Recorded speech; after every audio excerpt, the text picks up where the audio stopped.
The civil authorities have issued a required weekly test for all of Alabama, all of Arkansas, all of Iowa, all of Illinois, all of Kansas, all of Louisiana, all of Minnesota, all of Missouri, all of Mississippi, all of North Dakota, all of Nebraska, all of Oklahoma, all of South Dakota, all of Tennessee, all of Texas, and all of Wisconsin beginning at 12 p.m. and ending at 1 p.m. Test message EAPAWS open cap EAS feed configuration test message.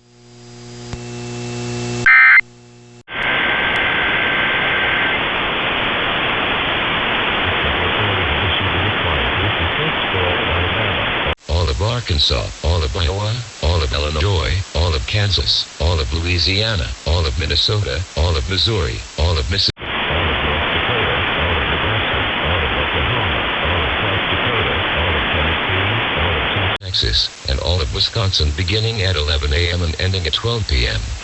Test message EAPAWS open cap EAS feed configuration test message.